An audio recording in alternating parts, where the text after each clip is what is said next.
Hi guys, welcome to my YouTube page. My name is Sumaia and I am 31 years old. I am currently living in the UK. My origins are Somali. Anyways, so let me tell you my story. And it's just gonna be just trauma after trauma after trauma, so just bear with me guys, okay? I'm just gonna start from the beginning and we're just gonna keep it from there, okay? I don't even know when to start. Oh my god, I'm so anxious.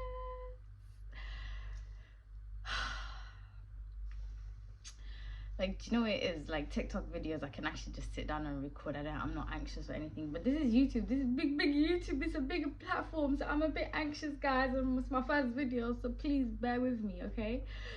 Okay, and this is a story I have not told in years. And it's not something I think about. And I didn't really want to think about this before I started recording because I want it to be raw and honest, okay? And I didn't want to filter things out where I deemed it just too much. You get it? Okay, I'm waffling too much. Let's get into this. Okay, fuck it, let's start with my name. My name is Sumaia Isa. I've disowned my father, so my father's name is not in there, guys. So let me just say that. And as a Somali or as a Muslim, that's a big no-no. But we do what we gotta do, you get it? So I've cancelled his name out. Same way he disowned me, I disowned him too, and I took his name out of my name. I've got my granddad's name, I've got the family name, I just don't have his name. You get it? We move. Now let me talk about the stories of the horrific things that this man has put me through, okay? And I'm going to start off with the story of how I got forced into a marriage at the age of 16 and I had a child, run away from my life. It's a long ass story, so buckle in. How I escaped, and this story is the course of maybe 2 years, 2010, and I escaped 2011. Yeah, a year and a half.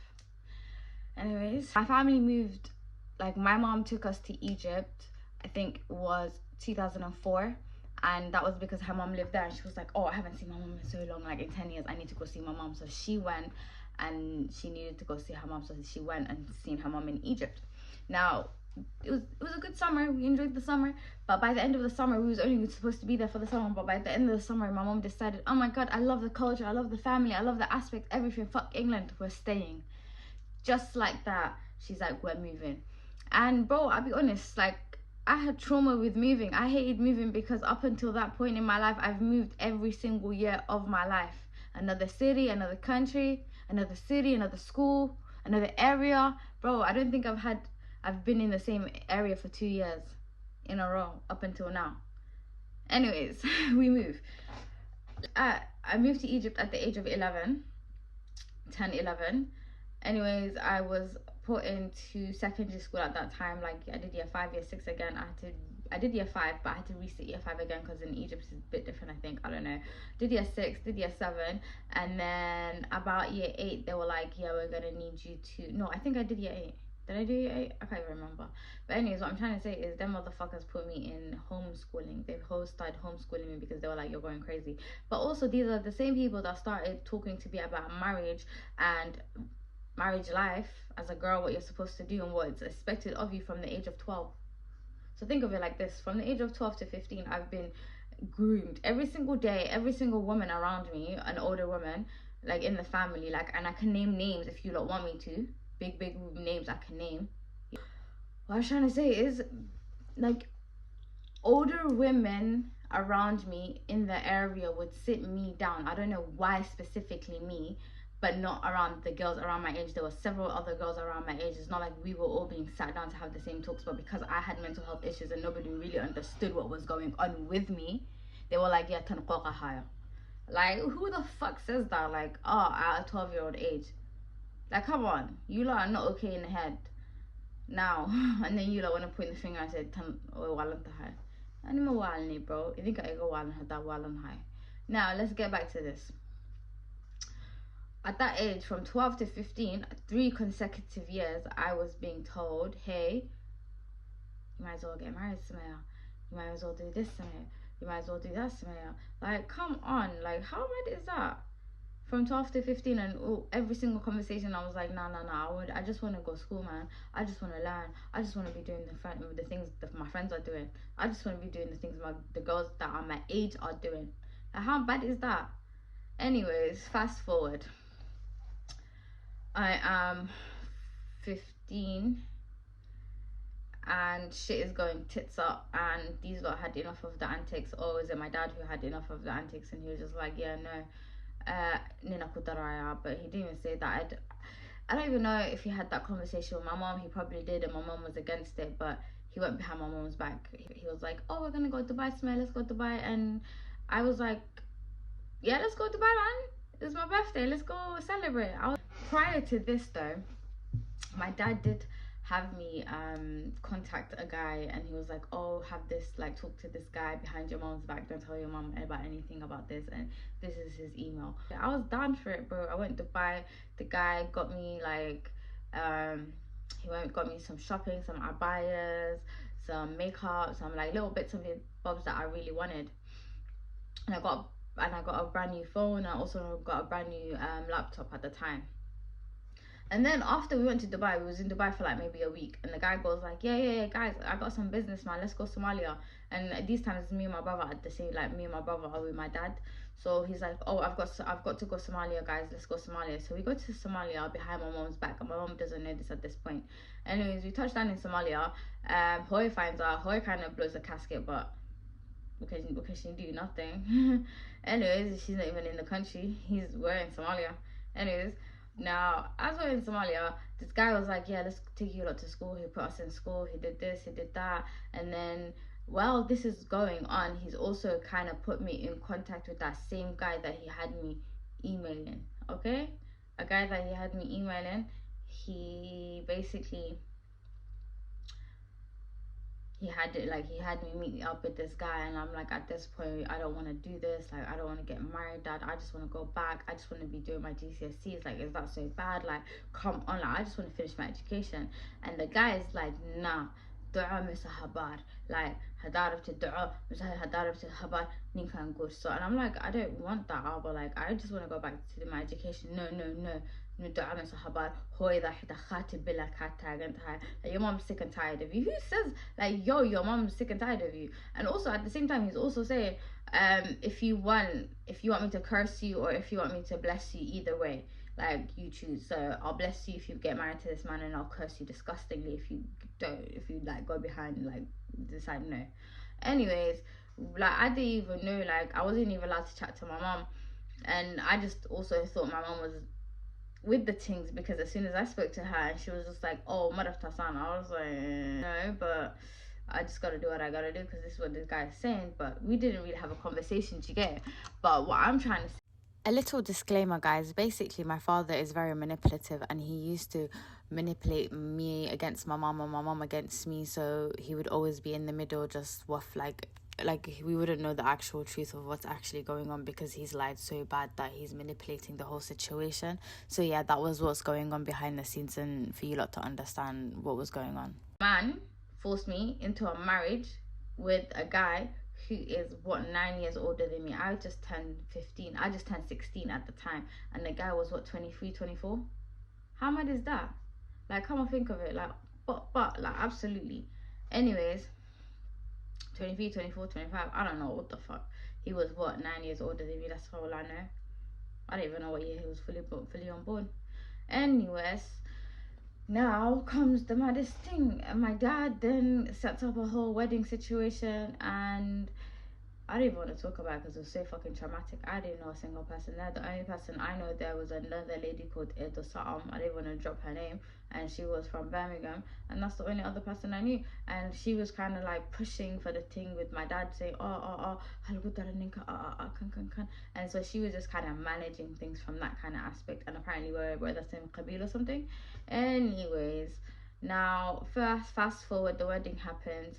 The guy takes me home. And all I know is, as the guy's like leaving, all I see is my dad give this man $2,000 and said, yeah, take care of her. And he dipped out. My guy dipped out. My father fucking dipped out and gave this man money. Like, bro, I just felt like, bro, Like, I got sold off. That's how I felt. Like, I'll be honest, I didn't even get sold off, because at least, like, if you get sold, like, my dad would have got the money. But no, my dad paid somebody off to take me. That's how I fucking felt. Like, worthless, absolutely fucking worthless. I'm thinking, what? Anyways, my dad done dipped out of Somalia as well after he got me married off. My man didn't even wait for like the day to settle, the wedding to dust. Like, my man was gone in like 2 days. 2 days later, I call him and he's like, yeah, I'm in Mombasa, man. I needed to call. I'm in Kenya. What the fuck? How the fuck, bro? I didn't want to talk about it, but that's what happened. Like, it's a bit mad. Now, that's what happened. After that, I was left with the man. I didn't want to get into like, I don't even want to get into it too tough, like what happened in between us. But two twos, I get pregnant. Anyways, after I get pregnant, I'm looking at the situation. It's looking dire. I'm getting abused, and it's looking mazzolini to me. So I'm thinking, nah, I can't even stay this. So I get on the phone to my mom. Okay, guys, I'll just say it. I was getting sexually abused by this man. Anyways, I get onto the phone to my mom, and I'm pregnant, like at least one month now, and I'm deep in my whole life is just mad at this point. I go on the phone to my mom, and I say to my mom, hi Hoyo, and I'm like, Papa, ball in my eyes, and I'm just like, hi Hoyo. I'm crying, like, this guy abuses me, he beats me up. Like, I couldn't say he sexually abuses me now, can I? If she would have been like, that's your husband, man, like, that's his duty or whatever. And I could not hack that, like, that response from her. So I already played it like, hey, he beats me up, Hoyo, he threatens me, he does this, I can't live here, Hoyo. And it's just mad. So Hoyo booked me a flight within the week, didn't even consult my dad or anything, booked me a flight, and I got my passport, and I ducked the fuck out. I went back to London. At the time, my mom was living in Birmingham. I came back to Birmingham, and yeah, I was pregnant, I had my child. And things kind of go tits up at this point, because as I'm pregnant, I'm back at my dad and my mom's house, in it, because my dad is back in fucking London at this point, and he's like, I'm 7 months pregnant, and he's back in the house. So he's like, at this point, yeah, you need to go to school, you need to do this, and you need to go to college, and then forced my ass to go back into college and do, I don't even remember what I was doing. It was like an A-level degree. Like, was it A-level? No, it wasn't even A-levels. I needed to do my GCSEs or some shit. So it was like some shit to do that again while I'm 6-7 months pregnant, because I'm giving birth in November. So think of it, that's traumatic. Anyways, November kicks up, and now I have postpartum depression. I don't want nothing to do with the child. It's stressing me out. I have to go education. I've got to go college. So for me, honestly, that college time ended up being my escape from everything that was around me. I would just go out, disappear, come back. And I was even doing the maddest thing. I just needed space, because it was just too much shit going on. Now, my parents found out that I was skipping college and that, and I wasn't going to colleges, and I was just wasting time on coming back and just avoiding the child and shit like that. And then they had a conversation that was like, hey, we need to get this girl to pattern up, because this is her baby. How are you, like, taking care of her baby? Like, my dad was going off and saying, how are you, like, to my mom, taking care of her baby, Nah, she needs to go back to her husband. So anyways, one thing as well, let me tell you guys, I said, basically, from the moment I came back from London, like from Somalia to back to the UK, I said, hey, I'm done, I want a divorce. And they were said to me, basically, because we're Muslim, they said to me, a woman can't get divorced while she's pregnant, so you have to now wait until you give birth to, well, you get it, to get divorced. Now, that's what had happened. So I waited till I gave birth, and this was in November, so I waited maybe 1 or 2 months for me to pattern up. By January, I said, hey, I want a divorce. So my family called his family, and then they had a conversation over the phone call, and then they said to him, hey, he was like, hey, put Sumaia on the phone. So he put me on the phone, and he was like, is that what you want? Is that what you like? Do you want a divorce? I was like, I want a divorce. So, and then he was like, hey, okay. Honestly, at that age, I'm 17 years old. I assumed I was divorced just with that phone call, just like that. Do you get what I'm saying? Because I said I wanted it. He said he complied, and that was the divorce. I thought I was fully on divorce. Was I divorced though? fuck no. And this is like, let me just, you like, anyways, that's another story to you. Like, you know how I know I was not divorced. Now this is what they come up to me at 70 years old. I'm very gullible. I trust my parents. Even after all of the fuckeries that they put me through, I still trusted them. Okay, I loved them, and I couldn't believe that it was them that were doing me like this. Do you get what I'm saying? So now I choose to trust them because they're my parents. I love them. Okay. Now, they say to me, after they find out I'm skipping school and all of this and I want a divorce and whatnot, they say to me, hey, the baby needs to see its father. There's no point. Like, the baby needs to see his father. You need to go back to Somalia. Like, there's no point for you to be even here. Like, what are you doing? Like, you need to be out. Like, you need to get going. Like, the baby needs his father. And I'm just like, no, but I need to be here. I don't want to go back. Da da da. And they were like, okay, you don't have to go back full time, but you need to go back for a little bit for the baby to see, and then you can come back for another little bit, and you can go on holiday. So, oh my god, tell a lie. It was like, we're going there for a holiday. Stuff for like, them motherfuckers lied to me. They said we're gonna go there on holiday, and then after that we're gonna go to South Africa and go see what the hell South Africa's saying. Gonna go give you a bit of fresh air, like how we get this, you know, change up the scenery for you because it's looking like you're struggling. Okay, I was like, okay, I trusted them, but first stop is Somalia. These motherfuckers say. Why did I not believe that from the get-go? Why did I not believe them? Why did I not, like, I don't even know why I believed them, especially after the first God. What did they say? Fool me once, blame it on me. Fool me twice, it's me. Yeah. Anyways, fool me once, blame it on you. Fool me twice, blame it on me. I don't know, man.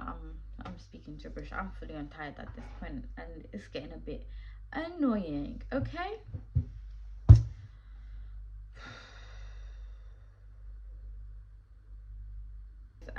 So the second time around, they coalesced me.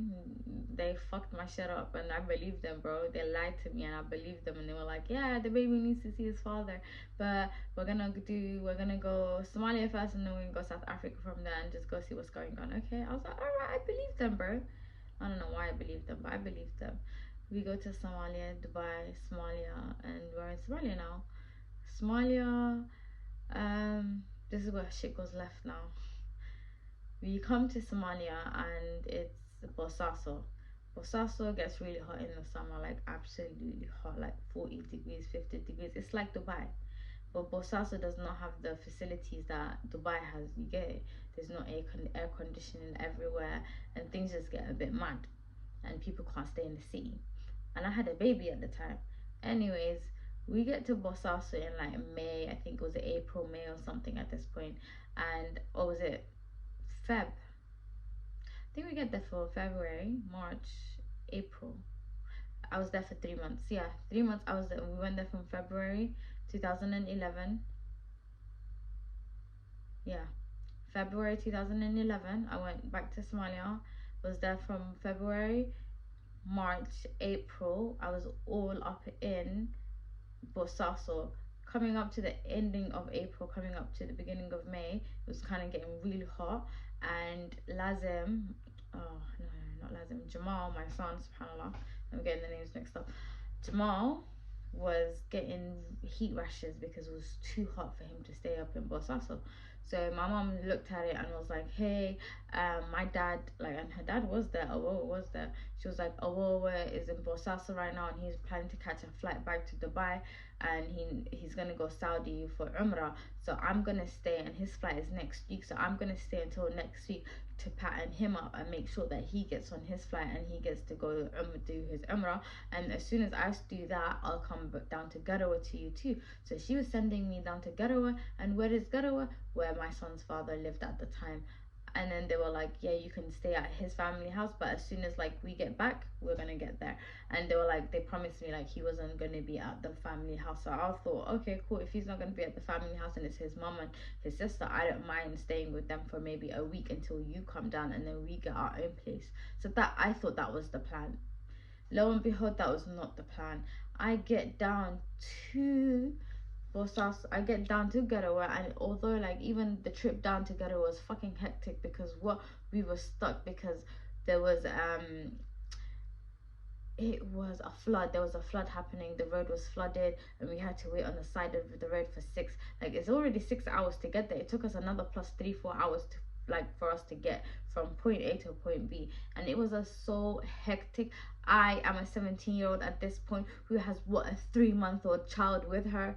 No, 6-month-old child at this point. Okay, it was crazy. It was hectic. Oh my god. May God never put me through that shit again. But what I'm saying is, it was a Mazzolini. I didn't know what I was doing. I had just turned into a mother. I was dealing with postpartum depression. I weren't dealing with the baby. My sister, my mom, everybody around me were taking care of that child more than I was. So for me, I was just thrust right into everything, and I just had to take charge. So that's what I did. Anyways, moving forward, after that I get down to Garowe. I'm in Garowe for maybe a week, and as the week goes by, my mom I call up my mom after a week, because she was like, Sumaya, I'm gonna come down in a week, right? So I call up my mom. I'm like, hey Hoyo, Assalamu alaikum, fi anta, hi, like, what's going on? And my mom's telling me, like, all I hear, like, as well as like I'm on the phone to her, and she's like, hey ممكن ما أخلي like سفي عنو هذا سمية ها ما في عندها and all I'm hearing is like loud ass propellers going on in the back, and I'm just like, where are you? Like, you sound like you're in a very loud place. And she's like, era burka joga. Oh, I was like, oh, she's like, like I'm going back to London. One of the kids is absolutely gone, like he's got TB or something. My siblings, one of the boys was ill as hell, and she needed to go back for him. So she was like, yeah, I need to fly out, and she flew out, bro. Her and my sister both flew out, and they left me in Somalia on my Jack Jones for a second time. Bro, the way I cried, the cry I crew, like, even thinking about it right now, it's absolutely sad, because why would you leave me in Somalia when the whole of the rest of my family, my blood family, is back in London, and you don't want to just drop me back in Africa, like, say that's my home? That's not my home. I don't know nobody there. Anyways, that was crazy. And after that, I stayed in that house for another 4 weeks. I was there for 5 weeks, okay? And so this is the whole of May I stayed there. And come what? We're in June now, coming at the beginning of June, ending of May 2011. Basically, one morning, like, he comes back. He was in Hamar all of this time. He comes back from Hamar, from his trip, and he comes back to the house, and he tries like moving to me, and I was just like, no, it's not happening, we're divorced. And he's just like, oh, we're not divorced. I was so fucking shocked at this point. All of this time I'm thinking we're divorced.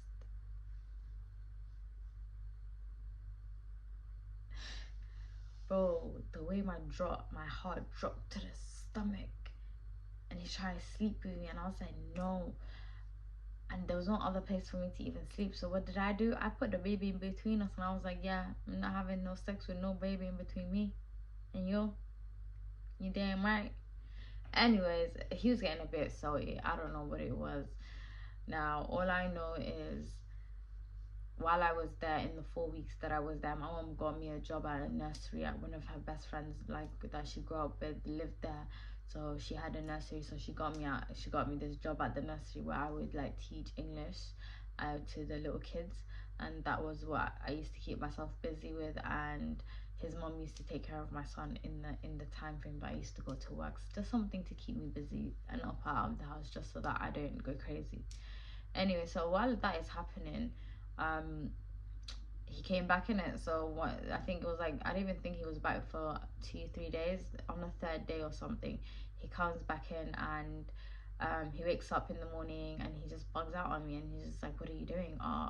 Like, Kale, I don't know what high school, like, we had an argument about something, and I was just not having it. So I was like, I was like, I need to go, I need to get myself ready, I need to give my son some breakfast, I don't know what you're on, like, leave me alone. So I get up and I pick up my son. As I'm picking up my son, he grabs me and tries to pull me, and I said no. So as I'm saying no, get off me, he literally just slaps me up. And this is what a 6'3" man, 6'4" man, like a tall ass guy, 180, 190, probably like somewhere roughly around there. And I'm only, what, is 5'6", touching it.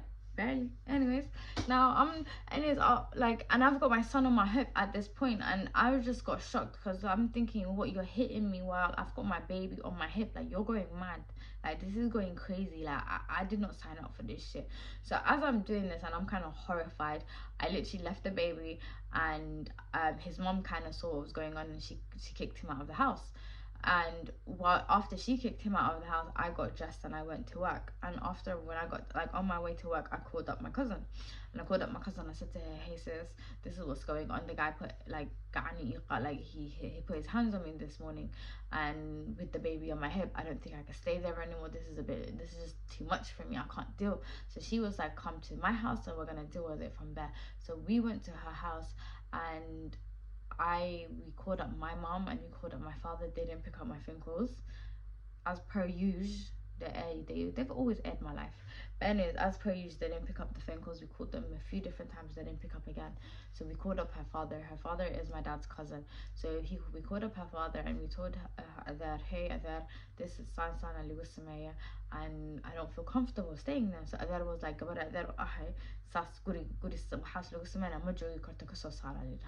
so, and then he also advised us killing her adina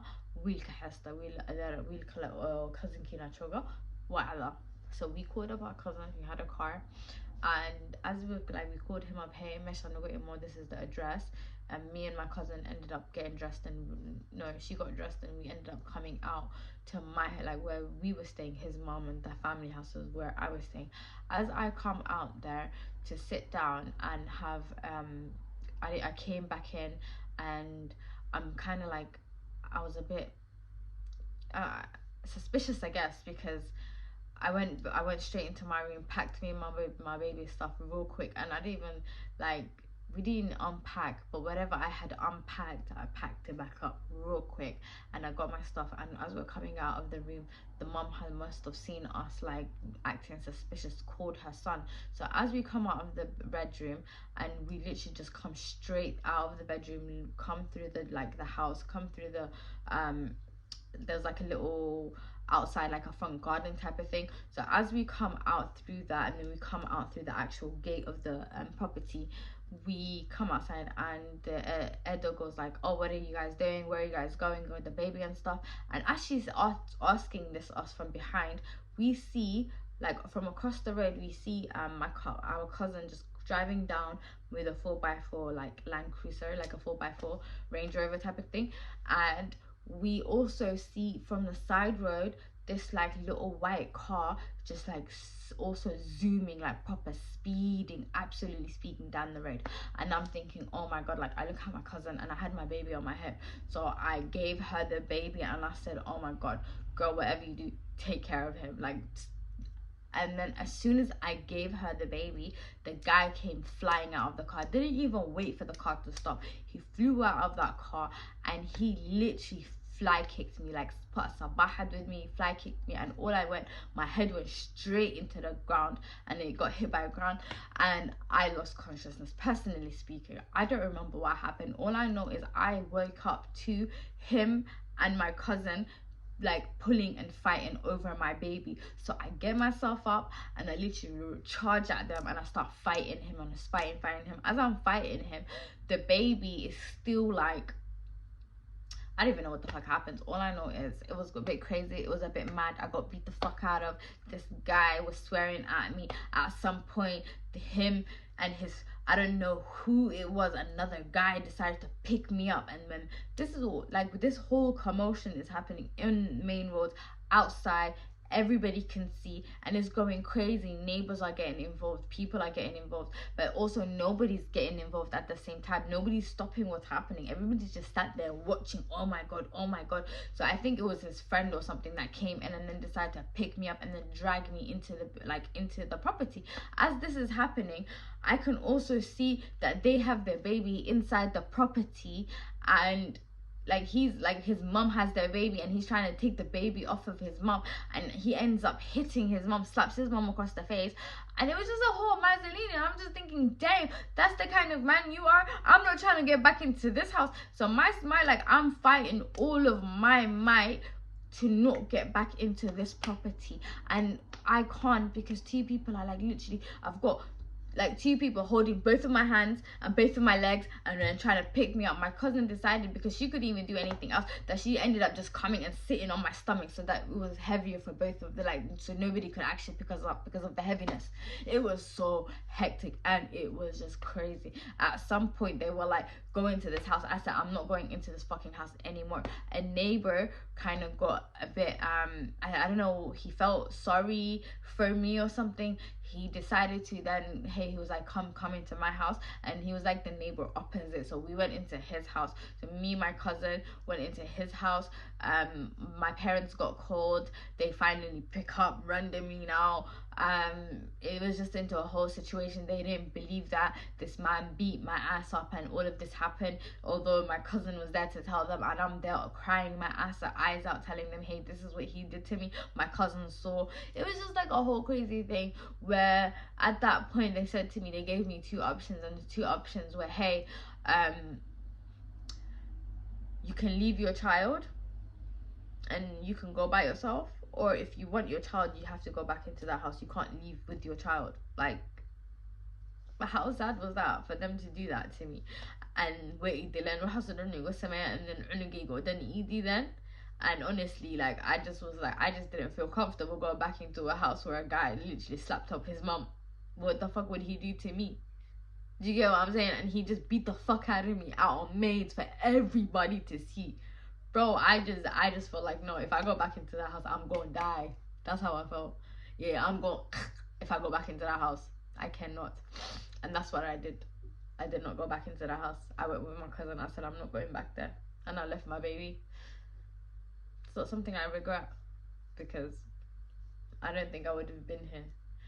But I think that's the story of how that happened. But anyways, I went over to my friend's house. I went over with my cousin to wherever she was staying. And as I was there, the next day they gave me a call and they was like, oh, here's your meher, finally. And they gave me, apparently my meher was $2,000, and they gave me $1,000, and they were like, here, keep it stepping. Anyways, after that situation, I was told majogesid garawa bosasana majogesid orotsa'a hargeysa adher haski sootag and her family. And that's a whole nother fucking story, but it continues. But anyways, if you guys want part 2, tell me. If you guys watch the whole story, I appreciate you. Leave a comment, subscribe. If you have questions, anything about that, let me know. And yeah, and that's the story of how I got forced into a marriage at the age of 16, and I believed my parents. If you lot want me to go dig deeper, I will. But anyways, I think that's it.